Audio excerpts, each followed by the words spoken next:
Cool. All right. Another time I'm giving this talk without my notes, so apologies, but I'll do my best. Oh, yeah. So, that is really annoying. All right. Cool. CubeSnell logo. That's not my logo. That's the logo of BenchmarkDotNet, but I thought it was really cool. So yeah, evaluating performance with BenchmarkDotNet. So it's a .NET focused topic. So if you don't know .NET, I'm really sorry, but hopefully you'll find something interesting about it. Even if you don't know .NET, maybe get you interested in what's going on in .NET space. But yeah, my name's Sathvik. I'll just roll into it. Slido, if you're not already on the questions, 3, 2, 1, go. Okay, so what is BenchmarkDotNet? It's essentially a library that helps you measure the runtime duration of your .NET code. That's the end of my talk. No, there's more. There is more. So let's just say you've got some code. Now, don't worry if you can't see this at the back. I'm aware this is as big as I could make it. But this is just some very basic .NET code that reads in a file, and there's 2 ways of getting a substring from this text. And you're like, I'm not sure which one's faster. Generally, in .NET, you might have used something, it's called the stopwatch. So stopwatch in .NET, the high level is just an abstraction over like a timer that's like exposed by your various operating systems. So in this code, again, don't focus on reading it, but I create a stopwatch and then I test my different 2 ways of doing the substring, and then I ran it 10 million times because why not? That sounded good. And then I total up the time and then get an average. And that's basically it. That's kind of like, you know, if you just want to see how something runs fast, is probably generally how I think a lot of people did it and still do it. It's not wrong, but there's a better way. So this is the same sort of benchmarks before, but this is the BenchmarkDotNet example. So if you're using BenchmarkDotNet, all to the equivalent of those 2 previous slides of code, it's just this. You attribute your methods with benchmark, and then you set up this benchmark runner, and that's it. And then what does that give you? Spits out this table of results. So the first one is my sort of manual stopwatch-based timing. And then the second one is like the BenchmarkDotNet timing. So you can see the average, you know, obviously in both ways of measuring, you know, the code runtime, they're still, you know, clearly the span-based substring is still faster. But you can see here how BenchmarkDotNet is measured. It's measured as like 0.1 nanoseconds. And the other one's at like 28 nanoseconds. So like, you know, the magnitude difference is quite different, and, you know, I'll talk a bit more about how BenchmarkDotNet can get that kind of precision and accuracy. Get rid of this arrow. There we go. Oh no. So, you know, okay, that's like a, you know, canned example that's like not really relevant to real world code. I've got to I'll point out an issue with the benchmark I created later on. But why, you know, other reasons BenchmarkDotNet makes writing, you know, benchmarks, investigating performance in .NET more accessible. So, you know, okay, maybe you're new to .NET, you just want to know how fast something runs. You know, maybe you've used a stopwatch, but you kind of got weird results and you don't know why. BenchmarkDotNet takes out a lot of that guesswork and, you know, helps newer people or less experienced, you know, performance students get into it and start, you know, analyzing their code. Helps you focus on designing your benchmark code. So we'll dig a bit deeper into the example later, but like, you know, you just write your code, you say benchmark this, and then BenchmarkDotNet does not all of the rest, but a lot of the rest of like the boilerplate stuff of setting up your stopwatch and things like that. BenchmarkDotNet is not new. It's been around for years. If you try and use it, it'll say the version number is 0.0.13. It's definitely ready to use, and it's been around for years. It's basically created by like a performance wizard, in my view. But like over the years, many people have contributed. It's also used by Microsoft. to tune the .NET platform itself and run their suite of benchmarks for .NET itself. So you're really building on a tool that's used by the community and, to be honest, unfortunately, in .NET case, by Microsoft, which is probably the most important thing. So it's proven, and you're leveraging knowledge of others. So what are some other things BenchmarkDotNet does? Reduces mistakes. So an obvious mistake normally made, again, don't worry if you can't see it, but sometimes I've timed some things in the debug build. BenchmarkDotNet just prevents that. So difference between debug and release builds in .NET, release builds obviously apply optimizations and things like that to run your code faster, and that's what you want to be timing. You don't want to be timing a debug build. This is something I didn't know about until I made this talk. Tries to reduce environmental interference. So if you're on a laptop or even desktop, it's got like different power plans, runs on the highest performance plan to try and like reduce the variability, and then sets it back obviously once the benchmarks are done, so you're not draining your battery at full tilt. That thing I mentioned before about like how when I did the stopwatch, I just picked like 10 million because I was like, that seems like a big number. BenchmarkDotNet actually tries to calculate the appropriate number of times to run it based on how long whatever your timing takes. So it kind of takes some of that guesswork out. In .NET, it's like just-in-time compiled language. So if you measure something the first time it runs, it's going to be slow because it's going to, include the compilation time. So BenchmarkDotNet takes that into account, calculates the warm-up, calculates the overhead, so the overhead of running an empty method, and subtracts that. So that's how I can start measuring things at like a nanosecond level with like some vague sense of like accuracy. Statistical analysis on results. I'm not really a stats person, so I'm not going to cover this, but if you do understand your stats, there's more than just like an average. There's like, various measures there that tell you how much, I guess, variance there is in your results. So if you can tell, hey, are these a good set of results, or these a bad set of results? So rather than just relying on like an average, which can be skewed by outliers, there's sort of more there to kind of dig in. And more. So there's other things. So if I get time, I'll cover that. Yep, so it's pretty easy to use. Install it from NuGet, or there's like .NET new templates for BenchmarkDotNet. Create methods and then mark the ones you want measured with the benchmark attribute and run in release mode from command line. It's just best to close your IDE, all your random programs. Obviously, BenchmarkDotNet tries to reduce the variability of benchmark runs, but it's not really going to help if you got like Teams pegging your CPU in the background, something like that. You just try and clear your system of all other things running and then run it from the command line to sort of get the best results. Again, it's pretty simple. It's like I've just got two methods. I've put them with a benchmark attribute. That's all I really needed. That's kind of like the minimal example I have. It's pretty easy to get started. Here I'm comparing two different things, but we use it at work to just see how long certain kind of simulations run and things like that. So this is kind of more exercise left for read. Obviously, you may have examples that are like that you want to investigate, and then you can sort of just easily hit the benchmark, put the benchmark attribute on. So you need to create a console project. So just create a console project, put your code in there, and then import benchmark.net, and away you go. So a bit more chat about what's going on with the results. So benchmark.net removes outliers. So one time when I ran this, it decided these were outliers and just removed them. And so the good thing is it tells you what it's doing. So a long time I just would run benchmark.net and then just wait for a result table and then ignore everything else. I think that's probably, if you've used it, it's probably what a lot of people do.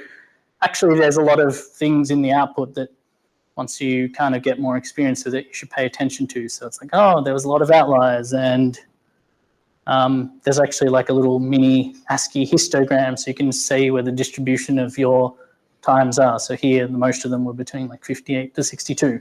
So that could mean something. And then sometimes if your distribution's wonky, it will warn that for you, because then it means there could have been some interference, or maybe your benchmark has got like, different kinds of multimodal distribution, it sort of is a common error that comes up where it's like, hey, you've kind of got like a low, you know, like a very low measurement, very high measurement. You kind of need to dig in. So yeah, don't just look at like the average, even though that's kind of the number that makes sense to most people. It certainly was when I started. So there's lots of cool helpers in BenchmarkDotNet. So here I've set up different lengths of substring with this like params attribute. So you just pass in, you know, instead of just having to write like different methods, you can parameterize it, and then it'll run benchmarks, all combinations of like 100,000. So I've just like scaled up the substring, and then when you do that, this is what happens, because it takes a long time to run all combinations of benchmarks. So, you know, this is, you know, it's not deep fried meme, but it's pretty old at this point, but I've repurposed it. But once you've waited, you kind of get a big table. And so now you can see the parameters, you know, my 100,000 powers of 10 that I did, you can see, oh, okay, one of them actually scales quite differently with the size of like my input. And obviously if you're working with like collections and stuff, this can be very handy because, okay, great, this collection might be really fast for 100 elements, but this alternative algorithm, whatever, scales better. So you can kind of set up those kinds of tests really easily. So that's quite cool. Other things in BenchmarkDotNet, you can obviously, it's not just trapped in a little ASCII table in your command line. You can just export it. There's a bunch of exporters. This is a JSON exporter. And so where this comes in handy is if you want to run this in like a pipeline or something and get like, you know, automated results, you might set up the exporter and then pull out in your pipeline and, I don't know, stick it in a PR comment or something like that. Whatever makes sense to you, you can sort of have a set of benchmarks that are running and then, you know, get the full list of data and then, you know, do things like that. And if you want a better example of this, look at the .NET performance repo. This is basically what Microsoft do to track the performance of .NET across various releases. It's also how Stephen Tube writes his giant browser test post on .NET performance. Yep, so there's not just things about timing, there's things called diagnosers. So here you can stick on something called the memory diagnoser, and it's showing you the memory allocations there. So you can see the span base method, unsurprisingly, allocates no memory, whereas the regular substring does. So where can you go wrong? So first time I did this talk, I didn't include a section, and then I was reading this, and I was like, oh, actually my benchmark kind of sucks. So I've added another benchmark here. So what was kind of wrong is you can still kind of do the wrong thing. Technically my substring span benchmark is not the same as the substring copy. It returns a read-only span of chart, which is not a string. You can't use it like a string. So if you actually make it return a string, which is kind of, you know, more a one-to-one comparison, then the benchmark changes drastically. And I guess the point of me showing that is like, you know, when you're trying to set up comparisons between code, make sure you're kind of getting the same result. A good hint is if your return types in your method are not the same, there's kind of a good hint there that you're not getting the same result. So this doesn't mean that the span method is necessarily slow or useless, because now the difference is reduced greatly. But like span really comes into its own. If you're going to do multiple substrings, then you've saved copies there. But like, you know, construct your benchmark for your problem. And yeah, so that was kind of like an interesting thing. I thought I'd include that. When to use BenchmarkDotNet, like in my example, comparing runtime with different pieces of code, you've kind of got some ideas about how to change your code. You want to test which one's faster. A thing called micro benchmarking. You want to measure how fast, you know, very fast or very small amounts of code run. It's very hard to do with a stopwatch. You can do it with BenchmarkDotNet. Yeah, Microsoft does it all the time. They're working on the very sort of nanosecond level with some of their improvements. When not to use it. Measuring in production. So kind of as I mentioned, BenchmarkDotNet, you've got to set up a separate project, console app, take out your code, or include your code as a library and call it.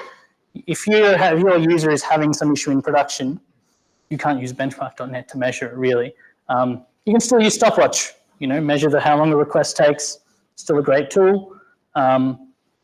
Caution when involving like network boundaries and databases, that kind of introduce a lot of variability that like tools like BenchmarkDotNet not really great at. I'm not saying you should never use it, but like if you do, just think about it.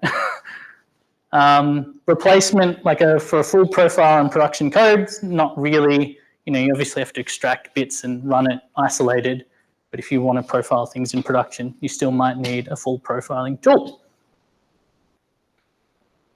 So yeah, obviously BenchmarkDotNet website, and if you want to see BenchmarkDotNet having in real world use, the performance improvements in .NET blog is a really good one to check out. Yes, that's it.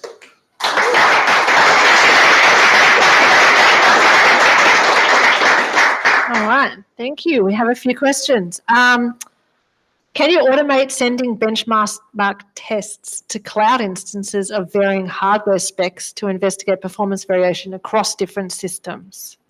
Yes, you could. Obviously, BenchmarkDotNet only covers the measurement aspect, but say you had a repo set up with all your tests, yeah, you could set up your build system, whatever it is, to have different instances and then have triggered jobs and then, yeah, see how it works on different kind of configurations you might use. But it's kind of that's kind of all sort of continuous deployment stuff. But yeah, you can use BenchmarkDotNet to enable that and export your results and things like that. Cool. Can you comment on using BenchmarkDotNet with containerization like Docker? Yeah, it can work, as long as you are providing a fixed amount of resource for your Docker container that's guaranteed. Yeah, it can work. I don't see why not. We run our benchmarks on a EC2 VM, so as long as you have a fixed instance, you could use it on Docker, I think. Cool. And the last question at the moment is, assuming you have the benchmark attribute across your code base, can you target specific functions like using tags or namespaces in other testing frameworks? I didn't really cover that, but there's a lot of ways that BenchmarkDotNet is accessible, and I think it can be hooked into the VS Test Runner framework. And from there, yeah, you could probably use that functionality to set up tags and different things to sort of target what kind of tests you do or run. There's a whole thing which is I just showed a very simple example where it runs a fixed class, but there's a benchmark switcher which can just take arguments. So you can just say hey, run these tests, but not you don't have to run your whole suite. So yeah, it's definitely possible. Yeah. We've got another couple that have come through now. What languages does this support other than C#? Yeah, so it's BenchmarkDotNet. So there are templates for F# and VB.NET. I don't know what other languages people seriously use on .NET. You can use, I don't know if I'd use Iron Python or anything, but you could be possible. You're in your own land there, I suppose. But yeah. Maybe you know about .trace, if so, and beyond licenses. Any significant advantage or disadvantage of BenchmarkDotNet? BenchmarkDotNet is quite easy. If you've got a question and you know what code you want to test, it's very easy to spin up. .trace is great. I still use .trace, but it produces a full profiler flame graph thing that you then have to dig into. They're kind of not the same tool necessarily. Profilers still, as I mentioned, have their place. You want to see how long your actual code takes to run, whereas here you kind of got to extract into a separate thing. So yeah, BenchmarkDotNet is really easy to do measurements of code. Profile is really good to see how long your code is taking in various segments and as it really runs. So they're kind of they solve different problems. So both have their pros and cons. I don't know if there's any free profiler tools for .NET. There's definitely the free one with Visual Studio Community. That works. And I guess if you ran your code in Linux and Docker container, you can profile Linux code from your Windows machine. So there's free, you don't have to use .trace, it's great, I like it, but yeah. There's one more question I'll ask and then that'll be it. How do you make use of the benchmark reports in your review process? Is there any way to set the thresholds out and pull the numbers out to use it as thresholds for, I'm assuming they mean for things like your CI/CD pipeline? Yeah. So yeah, as I mentioned in the exporters, you'd have to, export it and then pass that JSON. It's got various, it's got all the data you can see there. So for example, you're like, hey, I want to set a threshold when this benchmark drops below 100 milliseconds. you can get the data out of BenchmarkDotNet, but then it's on you to kind of implement like specific like thresholds of failure. So it's kind of like, that's why I kind of changed my talk to like evaluating performance, because like to do the performance tests, it's still a little bit on you to hook it up to your framework and do a bit of legwork. I think there are people who've written sort of little attachments to like VS Test and things to like do more of the actual threshold-based testing.